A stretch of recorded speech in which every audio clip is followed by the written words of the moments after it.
Welcome, everyone, to the Covenant Eyes Church Podcast. I am your host, Karen Potter, Director of Church and Ministry Outreach for Covenant Eyes.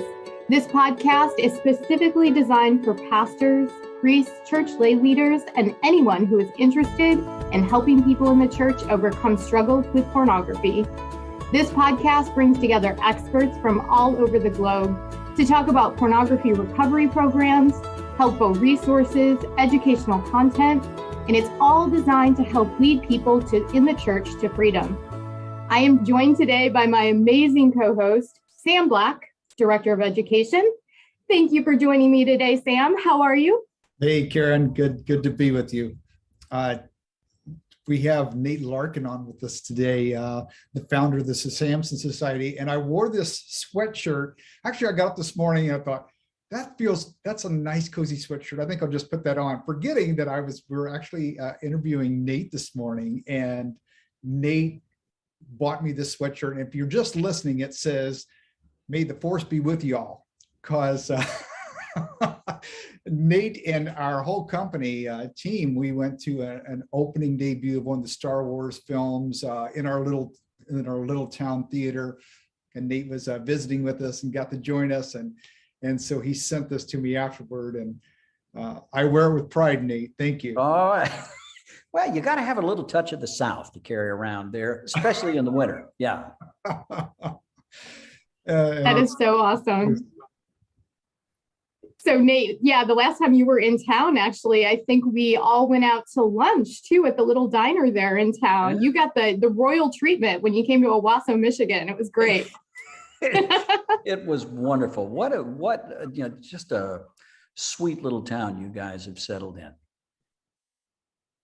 Well, thank you. We appreciate it. We are super excited about today's podcast and the topic that we're going to be talking about today. So our topic is going to be called Porn Abstinence and a Positive Sobriety. And our guest today, which we've already introduced, is Nate Larkin from the Samson Society. And we are just so honored to have you with us today. So with that, I would love to kick it over to Sam so he can talk a little bit about Nate and how we know each other, and then we'll get started.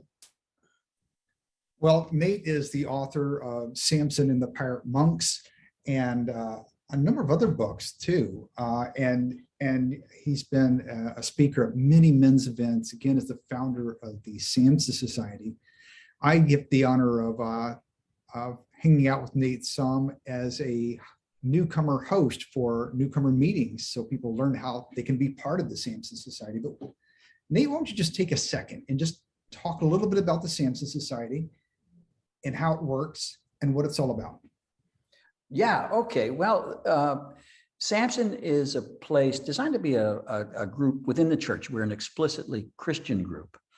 It's a place where Christian believers can bring their real selves and say the real truth.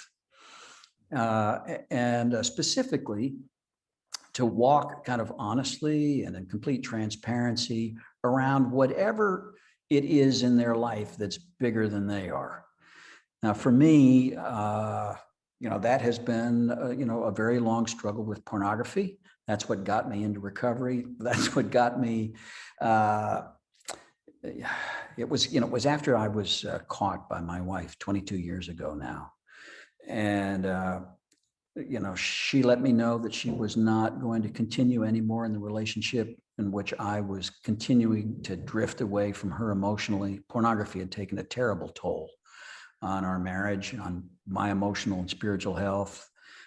We'd paid a big price. And now that she was aware of what it was, she did a wonderful thing and gave me an ultimatum. And that drove me into a 12-step recovery group. That's where I first encountered this level of transparency, honesty, vulnerability, and found it so refreshing and healing. And so Samson was kind of an effort to kind of recovery for the church, to be able to use our sacred vocabulary to name our higher power, but not to get all churchy, to get really honest. So the Samson Society is a group of Christian guys. Not everybody in Samson is there for porn. I would say, those of us recovering from porn definitely are in the majority, but we've got guys who come to Samson for other things as well.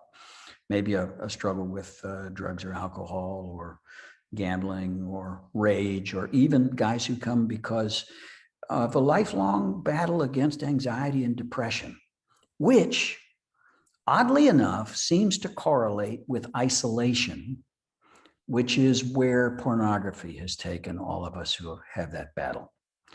So anyway, that's the Samson Society. It's real simple. It's relational. It's a place where you can make friends and talk completely without filters. The meetings are great, but Samson actually lives between the meetings in conversations between brothers. Very good. I think that's a good lead off to this discussion about abstinence and positive sobriety. Yeah. Talk to me about that. Go ahead, Karen.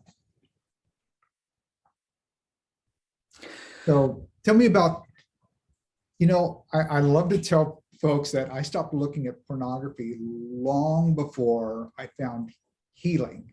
Yes. There's a difference between abstinence and from pornography itself and healing and the recovery journey.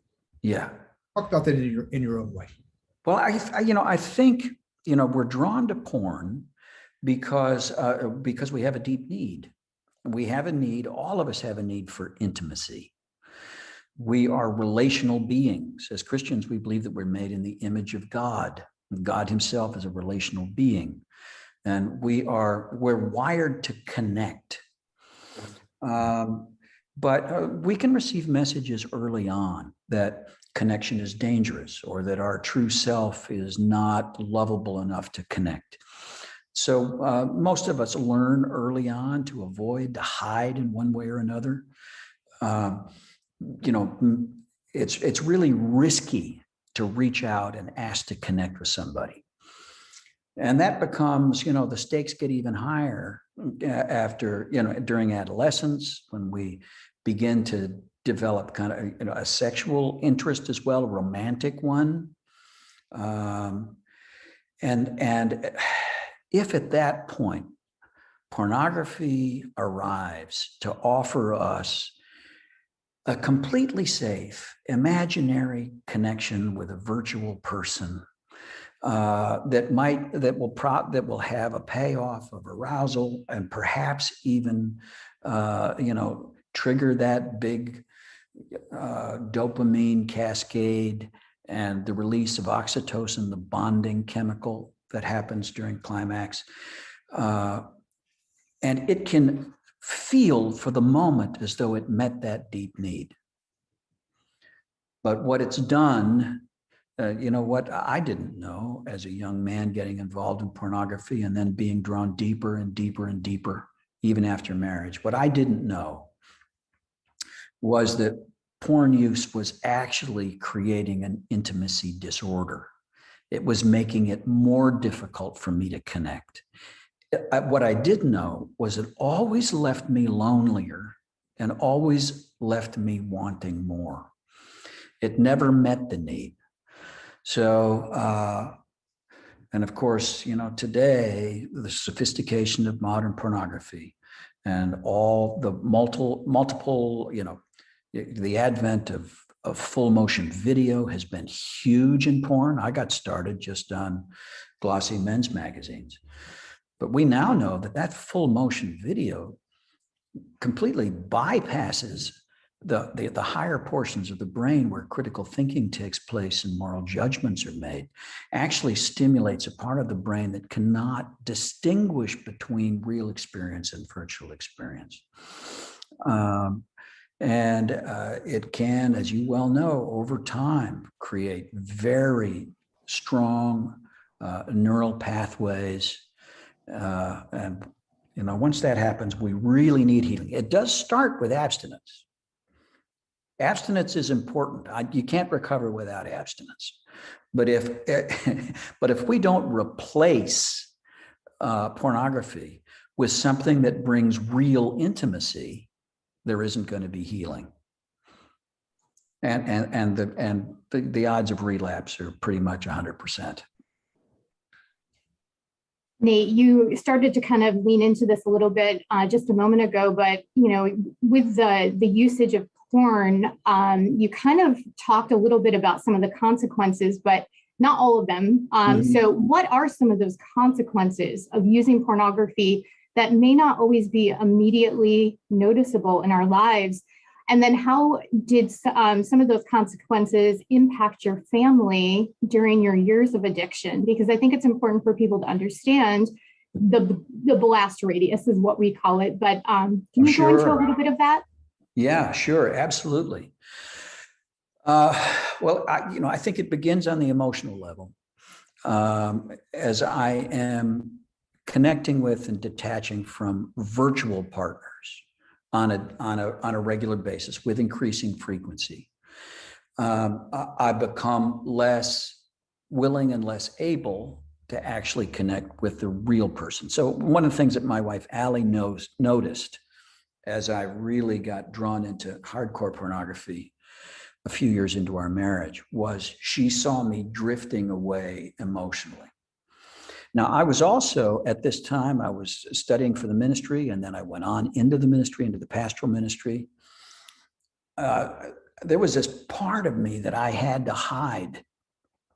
It led very much to the divided self. So, I was the friendliest guy who would never let you get too close.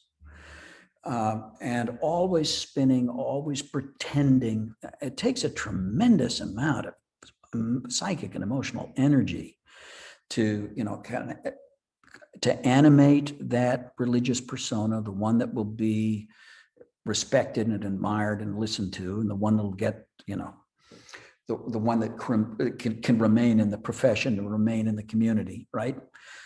So it's exhausting for me, just absolutely exhausting. And here's the thing. Pornography groomed me for more. And I eventually, I rationalized porn use for a long time as some kind of bulwark against adultery. That, I wasn't never going to, I love my wife. And I thought I would never be physically unfaithful to her. And I dismissed the porn use and really kind of thought it was just, I'm meeting a deep sexual need without bothering my wife. I found all kinds of ways to rationalize it. And then, but when opportunity finally presented itself, the script had been so often rehearsed, it was so familiar that I was on autopilot. And so I found myself unbelievably, I couldn't believe I'd gone there. And once I'd crossed the line, I just could never get back. But I went into the world of prostitution and, all of the commercial sex that, that is available these days. And then, there's all kinds of risk of disease. There were a couple times, that I went for AIDS testing, just terrified at the thought that I might have been in contact. Of course, nothing I could tell my wife, but, what stress.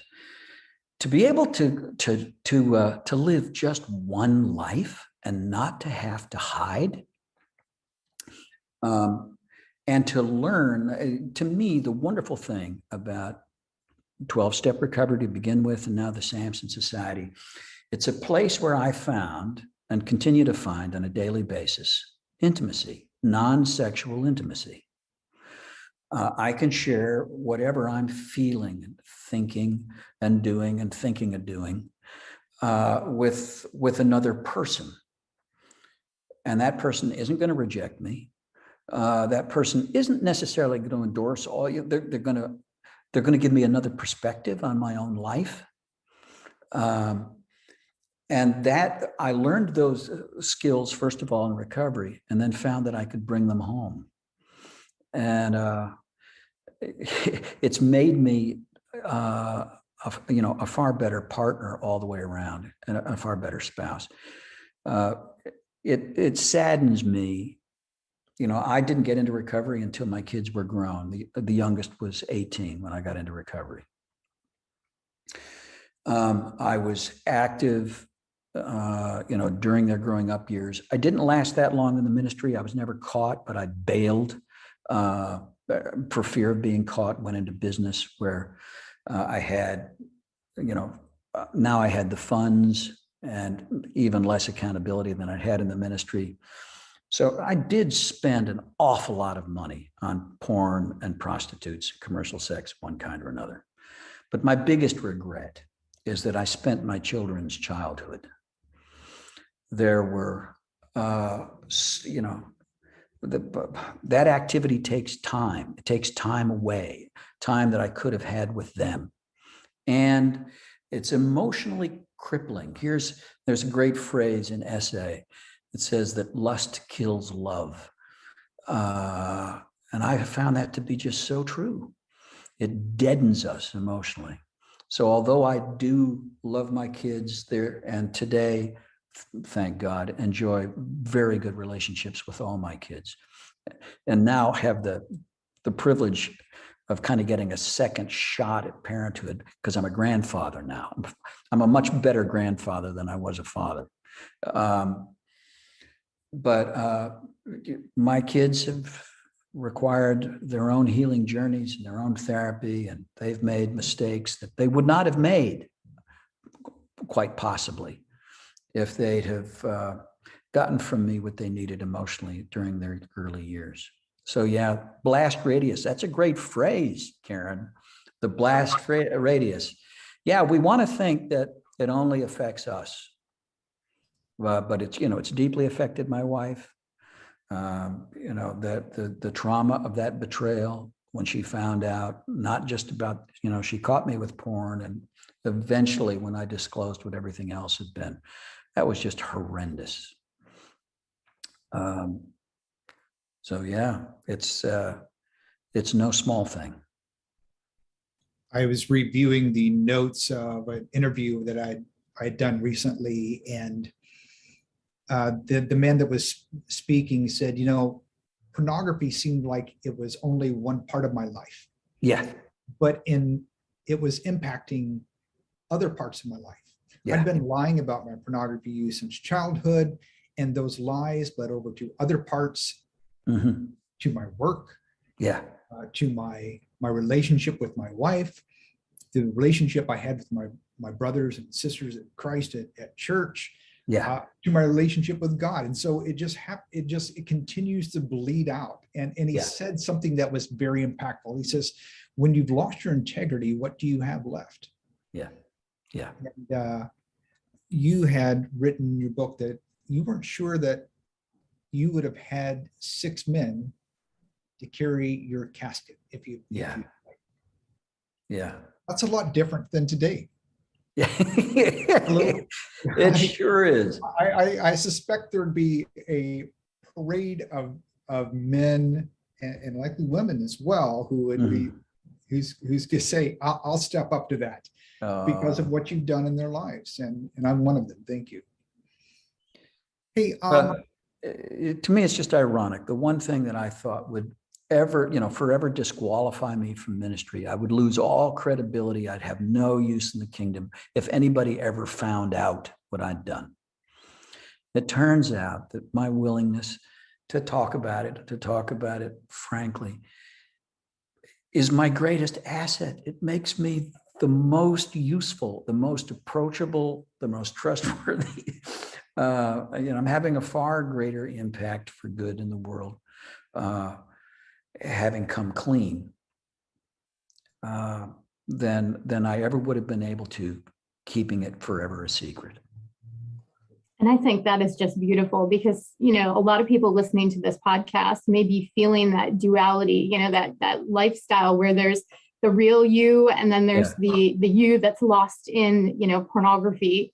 And there is hope and there's redemption. And I'd love to hear a little bit more about how, getting involved in something like Samson Society and being a member of that group can help really free us to explore being honest and open with who we really are with a trusted group of friends. Can you talk a little bit about that for the people that might be listening? Yeah. I think there's a reason that even during, men's accountability groups and fellowship groups during my, I was active in men's ministry during my years of active addiction. But I always was careful and spoke with a filter and spoke in code and never crossed the line, because here's the sad thing for me. I can recall times when men were caught in sexual sin, or, worse, kind of took our rhetoric at face value and actually confessed to sexual sin. And in those environments, I saw what happened. I saw how that guy was immediately, he was targeted, he was tarred, he was excluded, he might even have been kicked out. He might have been put under church discipline. And I participated as one of the discipliners. If I wasn't throwing the rocks, I was holding the coats. And somehow thinking that maybe this would be enough of a warning to me if I saw the misery this guy went through, that maybe I'd stop. It was perverse thinking. It didn't work. However, so I guess I can't, it makes sense that I didn't come clean during those years. I don't think it was safe in those places to come clean, to be completely honest. However, the world has changed and the church is changing. And Samson is very much part of the church, but it is a part of the church where it is safe to bring your real self and say anything. Nothing is going to get you excluded from the group. And what I find is, it's fun to watch newcomers, especially in local meetings. The new guy will come in, and he doesn't know whether to trust this group yet. And he sits there with his arms crossed, maybe even brought his Bible. When he shares really, really vaguely and carefully, and wraps it all up with a Bible verse and a testimony. And you see people just kind of lean back a little bit because, this guy isn't quite safe yet and he's not quite in. But then there comes the day he listens to people say startlingly honest things. And he starts to feel that a little freedom. Maybe it's actually safe to say it. This thing that I have been fighting by myself forever. Maybe these people would join me in that fight if I let them know. And then he finally, you can see him, it's almost like a high diver walking to the edge of the board and looking down and bouncing a while. And you're waiting. You don't know whether he's going to jump or not. And then he does. And he says it. And then what happens? Everybody moves in. Everybody moves in. And that's when life changes. I firmly believe, we say this often in Samson, that Christianity, properly understood, is a team sport, not an individual event. We are all colossal failures at solo disciples for the very simple reason Jesus doesn't have any solo disciples. That's not the program, never been the plan. We are to follow him together. He came to reconstitute the family of God, to reconcile us to God and to each other. And we cannot be truly reconciled until we're truly transparent. But when we are connected, then we experience the body of Christ. This, not an organization any longer, but an organism that's, a living, breathing thing, so closely connected that we can only move together. It's, to me, the greatest benefit of recovery. I'm so grateful my marriage survived. I'm grateful for all the healing in my family. But I'll tell you what, until I found a safe place to get help with porn, spiritually, I still loved God and desperately wanted to serve him. But in those closing few years, I was mostly just going through the motions.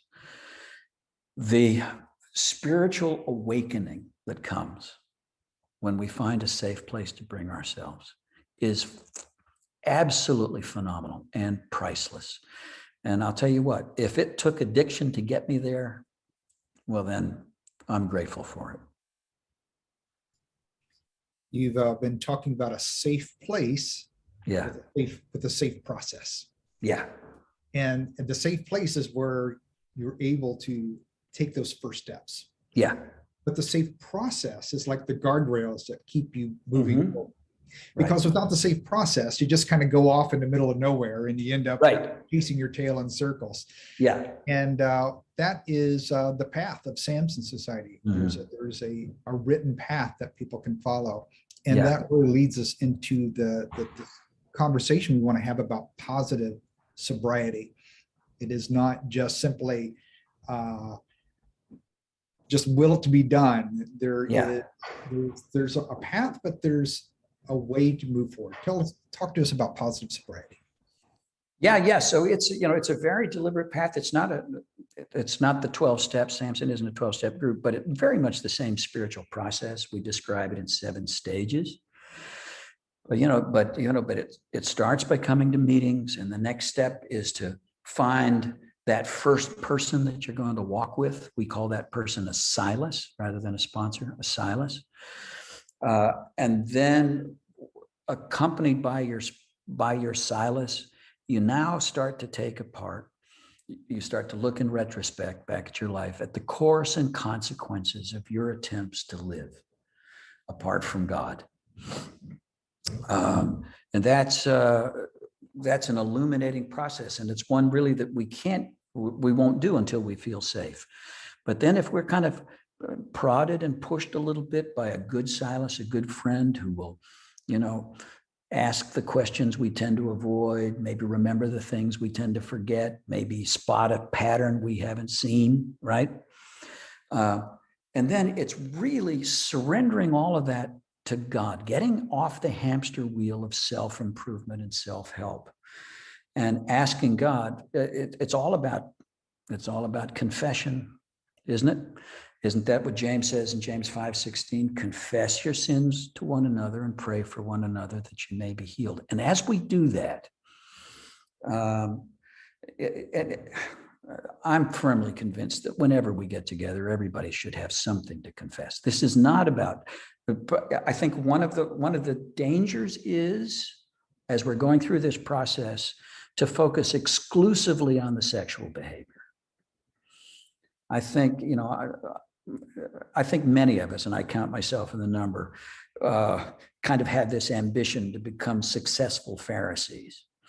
So we somehow think that if we can so constrict our definition of sin to the sexual behavior, and we can stay between the guardrails on that, so I'm not looking at porn and I'm not whatever else, then I'm cool. Well, I might just become a real jerk. It might make me right, but to me, the great benefit of this process is that, to me, my battle with lust is the biggest lever in my life, and it gives me the opportunity to turn over the rocks and see, all the associated sinful behavior that goes along with it. Strangely enough, Allie told me years after I got into recovery that as painful as it was to know of my infidelity, what hurt more during those years was the condescending way that I treated her. Condescension was all wrapped up in that behavior. And I would never have seen it, and would never have been able to ask her forgiveness for it and be able to become more humble, less arrogant, had I not, with the help of a very intuitive sponsor early on in recovery. He's the guy that told me, he said, Nate, your biggest problem is pride. Let's look at pride. So it's with the help of another person, trusting that God is going to, and we just surrender those character defects and wounds as well. Virtually for all of us, porn use began as a maladaptive response to trauma of one kind or another. being willing to walk with another person back into those painful areas and allow God to do healing. And then there's also a process of making amends where possible. And that's a very healing thing to do. And finally, a big part of keeping recovery is giving it away. And so it's very much, mission. And I found that my own recovery took off when I started talking out loud and became willing to help other people. That's very much part of the process. So I guess that's a 90-mile-an-hour trip through the path there, Sam. Yes, and I love what you said at the end. It's a paradox, it seems, that we get to keep what we give away. Yeah. Beautiful. It's beautiful. This has been such an incredible conversation, Nate. Let me just ask, because there are pastors, leaders, members of the church that are just really interested in finding that same connection and freedom. How do they go about getting connected with the Samson Society? What is the best path for them? Well, shortly before COVID hit, we actually made the leap to online meetings, which have turned out to be a real boon, especially to people in ministry. It might be difficult for them to show up at a local meeting or step out to start one. So there are online Samson meetings, multiple meetings every day. Our goal is to have at least one meeting every hour of every day. We're not there yet, but we're making great progress. You can get to those meetings, and those meetings, by the way, this has gone global very quickly. So it's not just in English now, but in Italian and French and Spanish and Russian. You can find those meetings. Well, before you can get to a meeting, you're going to have to attend a newcomer meeting so that we can meet you and you can meet us and you can get oriented and we can be satisfied that you're there for your own recovery. You can sign up for a newcomer meeting by going to samsonsociety.com. There's a newcomer meeting every day. And then once you've kind of gone through that two-way interview, we're satisfied that you're real Samson material and you decide you want to join, then you get the keys and you can get into virtual meetings and you can find brothers. To me, this is amazing. Because I found recovery in physical rooms, and because I know that recovery requires relationship, I thought that it wouldn't work unless you were in a shared physical space. And now I know that's not we're not limited that way anymore. And you can find safe brothers online at samsonsociety.com. Wonderful. We will make sure that link is in the show notes as well for everyone out there, so you can check that out. Sam? So for about 3 years, I'll just wrap this here. Put this tidbit in. For about 3 years, 2 years, I've been meeting the same guys, Samson guys, on Thursday nights. We get together every Thursday night. We go through books. We do a lot of cool things that you don't see in a normal regular Samson meeting. And we got to meet for the first time at the Samson Society retreat this past fall. First time we'd actually been in the same with each other. And it was like brothers having a family reunion. It was just the most beautiful and fun thing. We were hugging and everything. It was just awesome. I host the Samson Society newcomer meeting at 1 p.m. Eastern time. So if you decide on Tuesdays, if you decide, hey, I want to go attend Sam's newcomer meeting, I'm there for you. I want to see you. And but you don't have to wait for that meeting. There's newcomer meetings every day, so that you or someone that is in your congregation, in your community, can join Samson Society and be part of real life change. Awesome. That's amazing. It's amazing. Well, our time here is limited, so unfortunately we have to wrap up today's conversation, but thank you for joining us today, everyone. And Sam, thank you for being my partner in crime today. I appreciate it. It's always a joy working with you. So until next time, everyone, thank you for joining the Covenant Eyes Church podcast. We'll see you next time.